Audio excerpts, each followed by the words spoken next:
impacto del avance legal y las implicaciones que tiene tanto en el país como para Sonora. Nos enlazamos vía telefónica con Leila Acedo, investigadora y directora del Laboratorio Social Norte. Leila, buenos días. Hola, buenos días Alejandra, ¿cómo estás? Qué gusto escucharte. Igualmente, Leila, platícanos de este tema, la violencia vicaria, un tema importante y que en algunos sectores poco se habla o poco se entiende de lo que se trata. Sí, fíjate que, la semana pasada hubo una controversia muy interesante una resolución muy interesante de una controversia por parte de la Suprema Corte de Justicia, señalando algunas imprecisiones, ¿no? Que existen en cuanto al término de violencia vicaria.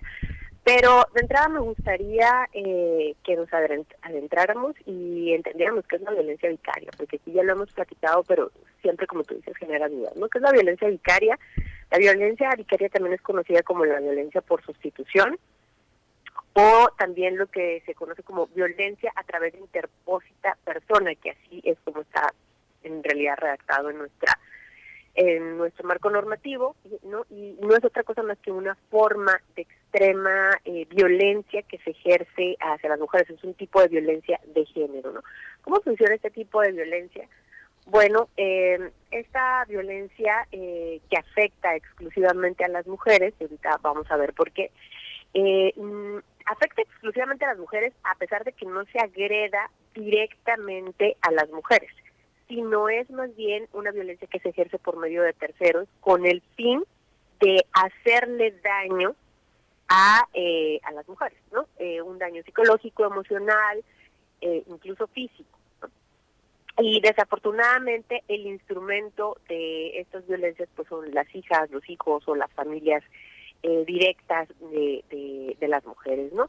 Quienes se convierten en instrumentos para ejercer control, temor, intimidación, chantajes sobre las madres y sobre su proceso pues de crianza y de maternidad, ¿no?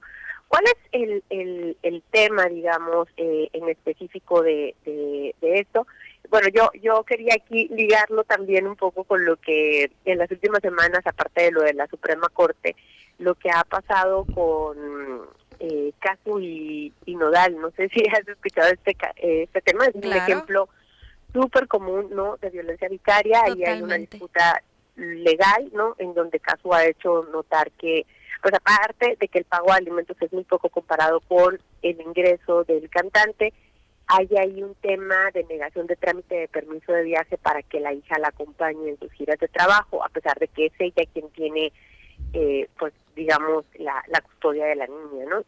Entonces, Casu en una entrevista señaló que esta negativa ella la considera como una forma de control sobre el ejercicio de su maternidad, y aunque no lo llamó así violencia vicaria, algunos especialistas y algunos pues internautas han señalado que este en realidad es un ejemplo muy fiel de lo que es la violencia vicaria, ¿no? Y justo también la Suprema Corte, como empezamos al principio de mi intervención, nos reforzó esta semana una resolución donde señala que la violencia vicaria no puede ser entendida como una causa de discriminación, para nada, ¿no? Porque solamente atiende a la violencia que experimentan las mujeres, ¿no? ¿Por qué no? Pues porque su protección está justificada en esta desigualdad histórica y estructural que viven las mujeres y que vivimos a lo largo de nuestras vidas, y que se refuerza aún más en el ejercicio de nuestra maternidad, ¿no? En sesión, el Pleno validó las reformas realizadas a la Ley General de Acceso a las Mujeres a una Vida Libre de Violencia, que reconoce este tipo de violencia, al Código Civil Federal y al Código Penal Federal en lo relativo justo a la violencia vicaria, y señala pues esto, ¿no?, que no puede ser reconocida como un tipo de discriminación hacia los hombres, y también insta a los congresos, al Congreso de la Unión y a los congresos locales, a reforzar el tipo penal para que pueda ser pues más se puede ejercer de manera más fácilmente la acreditación de este tipo penal, ¿no? Sin embargo, hay algunas organizaciones de la sociedad civil quienes demandaron ante la Suprema Corte de Justicia que justo este delito, digamos, en el Código Penal no estaba lo suficientemente claro, ¿no? Quienes señalan que esta resolución de la Suprema Corte sigue sin ser lo suficientemente clara, ¿no? Para que pues se pueda realmente hacer válido o alcanzar acreditar la violencia vicaria hacia las mujeres. Aún así, creo que es un tema que todavía tiene muchísimas aristas, hace falta muchísima comprensión, no solamente por parte de la sociedad, sino por los propios juzgadores y por los mismos practicantes del ejercicio de la abogacía que no saben en qué momento pueden acreditar una violencia vicaria, ¿no? O una alineación parental que todavía sigue formando parte también de nuestro Código Penal y hay una confusión, ¿no? En algunos casos. Entonces, bueno, yo quise traer contigo este tema y ilustrarlo precisamente con el caso de Casu, ¿no? Para que quedara muchísimo más claro. La alineación parental es, digamos, esta persuasión que se hace tanto de padres como de madres de familia hacia los hijos y que en un momento dado hay una inclinación o preferencia de los hijos, ¿no? Por parte de alguno de los padres, ¿no? Es un tipo también de violencia. Sin embargo, la violencia vicaria sí tiene componentes de instrumentalización hacia los hijos, no es directamente hacia las mujeres, ¿no? Claro. Perdón, sí, hacia las mujeres. Así es. Sí, de hecho son varios los desafíos en este sentido que las mujeres enfrentan al querer denunciar este tipo de violencia, Leila. Uh-huh. Sí, claro. De hecho, pues es muy raro, ¿no? Que lo sean los hijos quienes denuncien este tipo de violencia. Más bien se encuadran otras figuras como maltrato, ¿no? O misiones de cuidados cuando son las infancias quienes piden la protección de jurídica, ¿no? Por parte de las autoridades. Más bien este es un tipo de violencia que tiene que solicitar, fíjate, hasta en eso está también como mal, no es de oficio, tiene que acreditar y que solicitar la parte violentada, que en este caso serían las mujeres. Leila, desde la sociedad civil, ¿qué nos falta por hacer en este tema? Pues muchísima concientización todavía, ¿no? De que existe la violencia vicaria, que es algo real, que hay todavía en nuestra sociedad una desigualdad de género que impide ejercer la maternidad de manera libre, y que hay todo un componente incluso jurídico, como lo hemos dicho aquí, que para nada abona y contribuye, ¿no? A ese ejercicio libre de la maternidad. Por ejemplo, en el caso de Casu es un ejemplo súper bueno, porque uno pensaría y dice, es una mujer que tiene recursos económicos, es una mujer que es libre, ¿no? Que tiene, pues emancipada, podrían decirlo algunos, aunque a mí no me gusta ese término, ¿no?